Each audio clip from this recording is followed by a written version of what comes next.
अपने school college जाना होता था, उस उम्र में अपने गांव में अपने घर परिवार रिश्तेदार को छोड़कर मुंबई जैसे शहर में चला गया और 900 रुपये महीने पे मैंने नौकरी किया। लेकिन आप लोगों के आशीर्वाद से, मेहनत और ईमानदारी के दम पर मुंबई जैसे जगह पे भी हमने अपने स्थान को बना लिया। उसके बाद मैंने देखा कि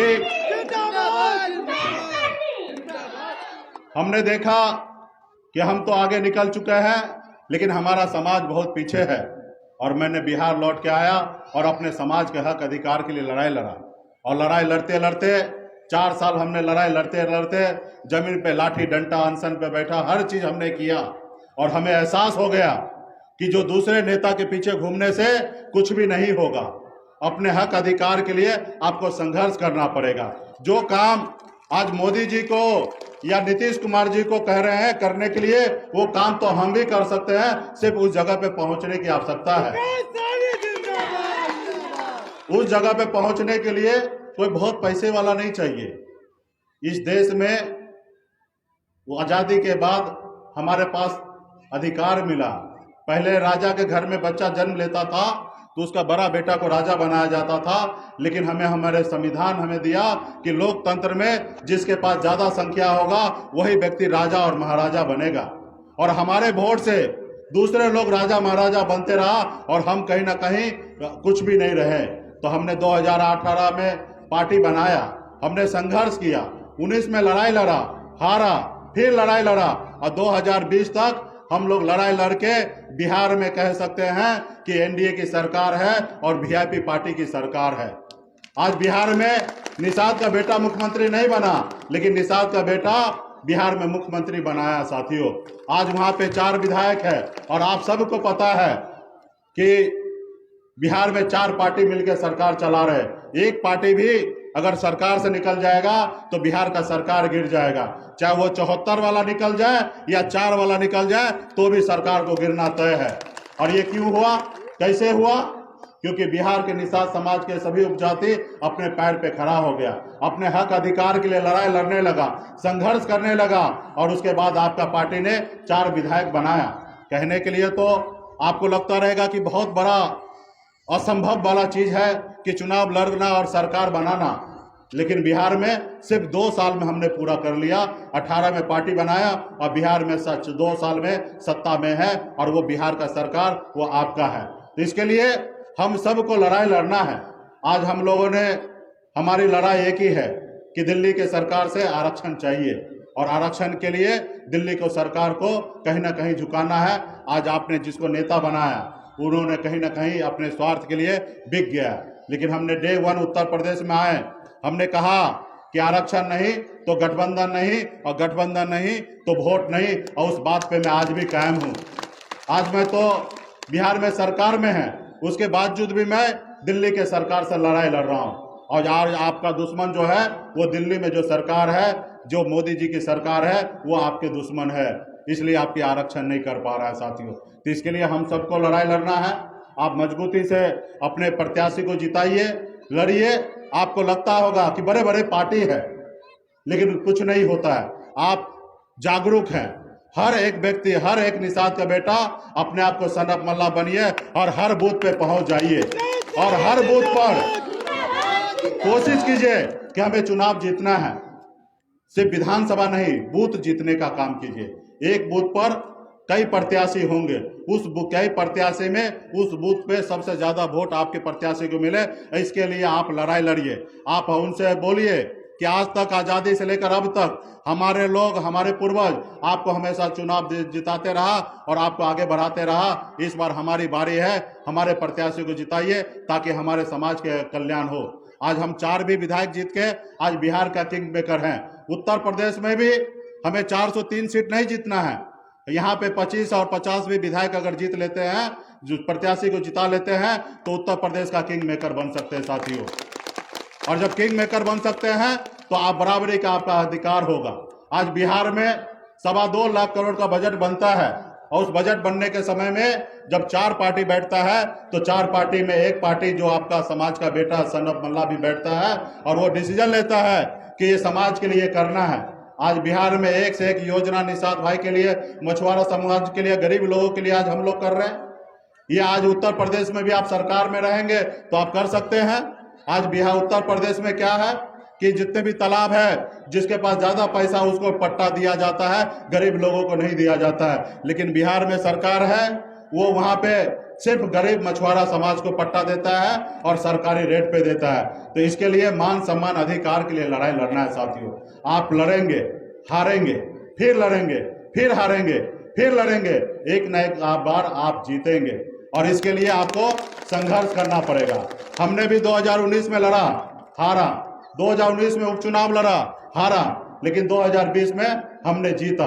तो उसी तरीके से आप सबको लड़ाई लड़ना है, ताकि जो लोग निषाद का वोट अपना जागीर समझता है उसको बताना है कि निषाद का वोट किसी का जागीर नहीं है, निषाद का वोट निषाद का बेटा के साथ है और किसी के साथ नहीं है। आज मैं उत्तर प्रदेश किसके लिए आया हूँ? आपके लिए आया हूँ। क्या मुझे विधायक बनना है? क्या मुझे मंत्री बनना है?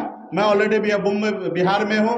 यहाँ पे तो अपने समाज के हक अधिकार के लिए लड़ाई लड़ने के लिए आया हूँ। आज आप सबको पता होगा कि हम लोगों ने जुलाई में वीरांगना फूलन देवी जी का प्रतिमा पूरे प्रदेश में हम लोग लगाना चाह रहे थे।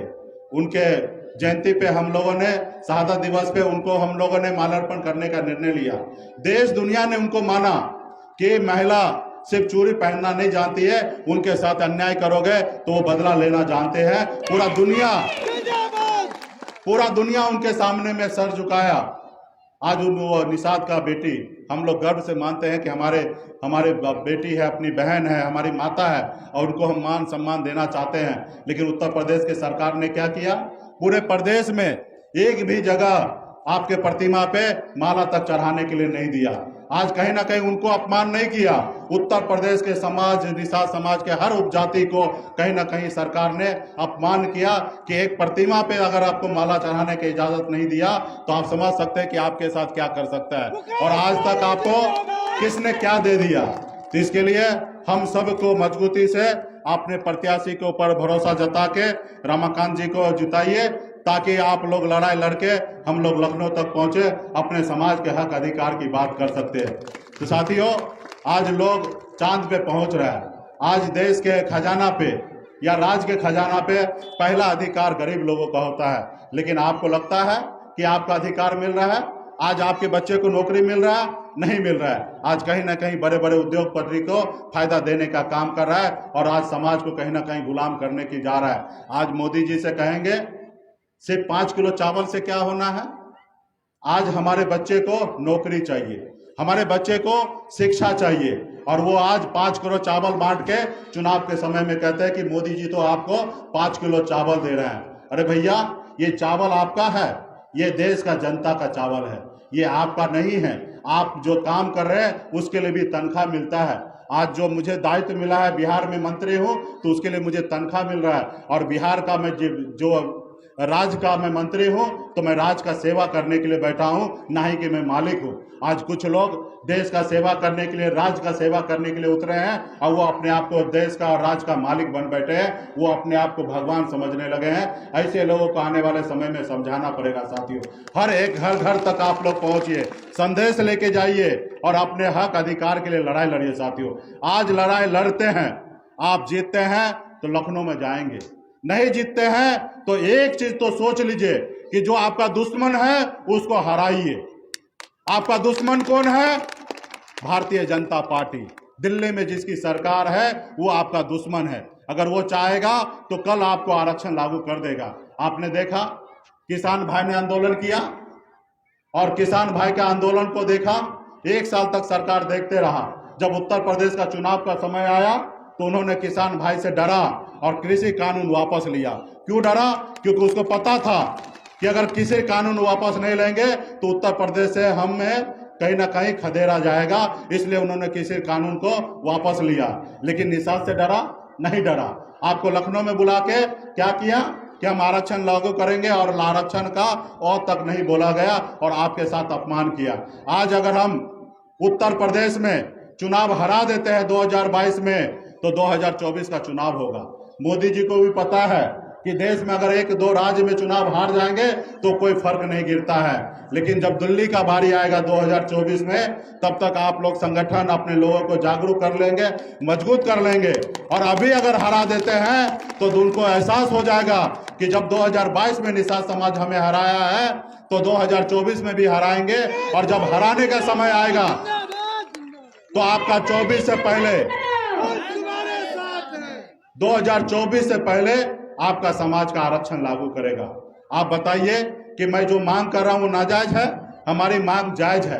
आज जब बंगाल में आरक्षण है, जब दिल्ली में आरक्षण है, तो बिहार में या उत्तर प्रदेश या झारखंड में क्यों नहीं? हम लोग आने वाले समय में बिहार में हम लोग मजबूत हैं।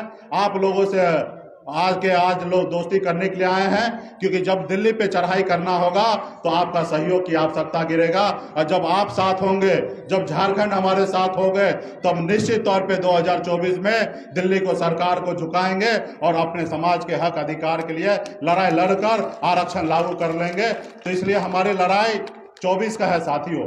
ये तो 2022 जो है ना, पिक्चर जिस तरीके से हम लोग बनाते हैं ना, उसके बाद पहले ट्रेलर दिखाते हैं, तो उसी तरीके से मान लीजिए कि ये ट्रेलर है। पिक्चर तो 2024 में मोदी जी को दिखाएंगे कि आरक्षण लागू कीजिए, न तो दिल्ली के तख्ता से मैं आपको खदेड़ दूंगा। तो इसके लिए हम लोग लड़ाई लड़ने के लिए आए हैं। तो ये ट्रेलर आप लोग सफल बनाइए, मजबूती से लड़ाई लड़िए। आज मैंने मुंबई के ऐशो आराम की जिंदगी को छोड़ा, किसके लिए? आपके लिए।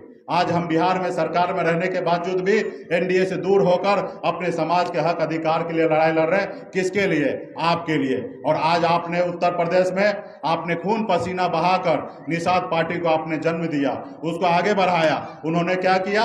समाज को बेच दिया और उस लोगों के गोद में जाके बैठ गया जो आपके सत्ता को, आपके लोगों को आरक्षण नहीं दे रहा, अधिकार नहीं दे रहा, उनके गोद में जाके आप कहीं ना कहीं बैठ गया। तो कहीं ना कहीं समाज में कोई एक या दो व्यक्ति बिक सकता है, लेकिन संपूर्ण समाज कभी भी नहीं बिक सकता।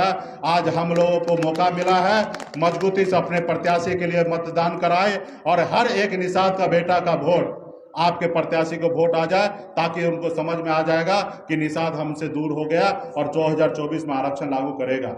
आपको पता होगा कि बिहार में हमने एक उपचुनाव लड़ा और एक उपचुनाव में 25,000 वोट लाया और 25,000 वोट से हम चुनाव जीते नहीं, लेकिन एनडीए चुनाव हार गया।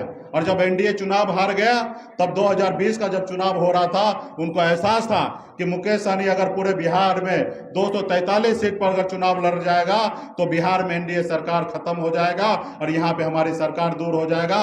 उन्होंने सामने से बुलाया कि हमारे साथ आइए, हम आपकी लड़ाई लड़ेंगे और हमसे गठबंधन कीजिए, हमारे साथ चलिए। आज हमने बिहार से एथनोग्राफी रिपोर्ट बना के दिल्ली सरकार तक भेज दिया। अभी काम जो है दिल्ली के सरकार को करना है, आरक्षण देना है। तो इसलिए हम लोग मजबूत हो जाएं ताकि आने वाले समय में अपने लोगों के लिए काम करें। और बिहार से लेकर उत्तर प्रदेश, झारखंड में आपने देखा होगा कि किस तरीके से गरीब समाज को अपमान किया जा रहा है, चाहे पिछड़ा हो, दलित हो या कोई भी वर्ग के लोग हो, उनके साथ किस तरीके से अपमान किया जाता है। तो इसका बदला आने वाले समय में लेना है साथियों। आज देखिए कि आज मोदी जी ने सामान्य वर्ग को 10% आरक्षण लागू किया। हमें कोई ऐतराज नहीं है कि सामान्य वर्ग को आरक्षण क्यों किया। आप देश के सरकार हैं, आप सही निर्णय लीजिए। हम भी मानते हैं कि समाज में जो भी व्यक्ति गरीब हो, चाहे जाति जो भी हो, सबको सम्मान मिलना चाहिए। लेकिन ये बताइए, जब सामान्य वर्ग के लोग 8 लाख कमाने वाला व्यक्ति अगर गरीब हो सकता है, तो क्या मछुआरा का बेटा, क्या दलित का बेटा 2,50,000 रुपया साल का कमाने वाला व्यक्ति क्या गरीब नहीं हो सकता है? आर्थिक आधार पे इनको आप आरक्षण नहीं दे सकते, लेकिन आपने उनको आरक्षण दिया। क्यों दिया? क्योंकि वो आपके अपने हैं, उन्होंने आपको लाया।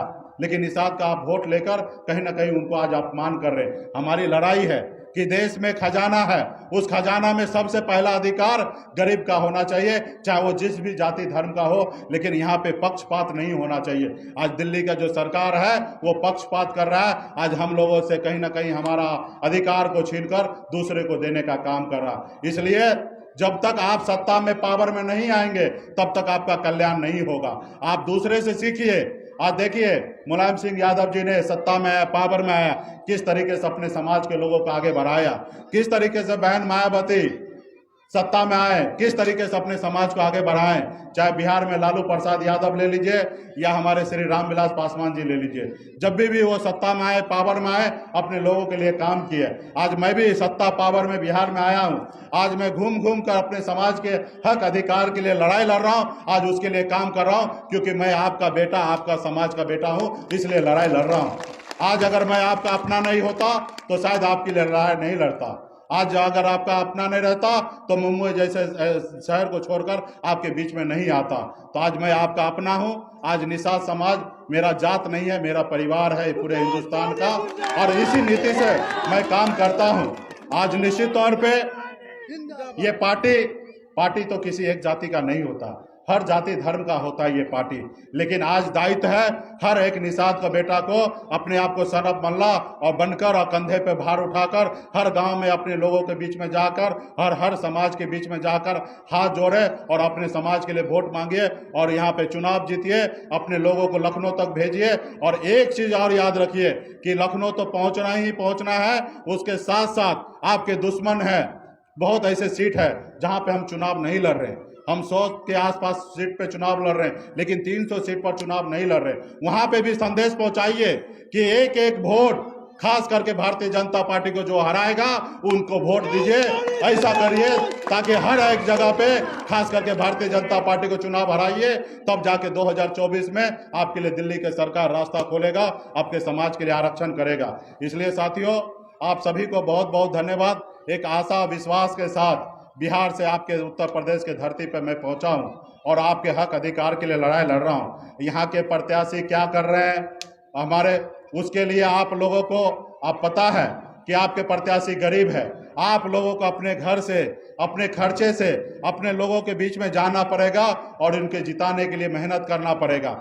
आज आप लोगों ने हमेशा समाज के हक अधिकार के लिए 75 साल से लड़ाई लड़ रहे हैं, लेकिन अभी आपके पास सिर्फ 48 से 60 घंटा है, और 48 से 60 घंटा में अपने आप को साबित कर दीजिए कि हर एक निषाद का बेटा घूम घूम कर अपने लोगों को टेलीफोन करके अपने लोगों को बताइए कि किसी भी हालत में अपने गांव के अपने लोगों को, पिछड़े दलित समाज के वोट अपने प्रत्याशी को मिले, इसके लिए लड़ाई लड़िए। और रमाकांत निषाद जी को आप चुनाव जिताइए। कितने नंबर पे क्रमांक पे है? 8 नंबर पे आपके चुनाव चिन्ह जो है वो नाव छाप है। आपको पता ही है कि नाव से हमने श्री रामचंद्र जी को नैया पार लगाया है। आज निषाद का नैया मझधार में फंसा है, और आप 1% भी इंतजार नहीं कीजिए कि कोई मोदी जी आएंगे आपके नाव को पार लगाएंगे। अगर नाव को पार लगाना है, हम खुद मझधार हैं, मल्ला है, हम खुद अपने नाव को पार लगाएंगे। इसके लिए लड़ाई लड़ना पड़ेगा।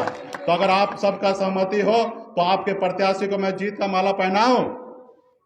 क्या आप लोग अपने प्रत्याशी के लिए लड़ाई लड़ेंगे? तो इनको जीत के माला पहनाएं। तो जीत के मैं माला पहनाता हूं, मेरा मान सम्मान आप रखेंगे और अपने प्रत्याशी को मजबूती से जिताएंगे और अपने दुश्मन को हराएंगे। यही संकल्प लेकर यहाँ से जाइए, और हर एक व्यक्ति यहाँ से जाइए और 1-2 नहीं, 10-10, 20-20 फोन कीजिए। अपने रिश्तेदार नाता उत्तर प्रदेश के किसी भी कोने में हो, चाहे वो चुनाव आज हो, कल हो या छठे चरण में हो, हर जगह मैसेज दीजिए कि आरक्षण नहीं तो वोट नहीं, और वोट किसको नहीं? वो भारतीय जनता पार्टी को वोट नहीं। और यहाँ के स्थानीय जो आपके कैंडिडेट होंगे अलग अलग प्रत्याशी से, अब उनके बारे में मैं विशेष क्या बताऊं कि वो क्या किए, कैसे किए। आप सबको पता है कि किस तरीके से भू माफिया यहाँ के प्रत्याशी है, किस तरीके से गरीब लोगों के साथ अन्याय करता है। इसका निर्णय भी आप ही को लेना है। तो इसके लिए बहुत बहुत धन्यवाद। आप सभी को बहुत बहुत धन्यवाद। मुकेश सहनी जिंदाबाद, जिंदाबाद, जिंदाबाद, जिंदाबाद। माननीय मुकेश सहनी संघर्ष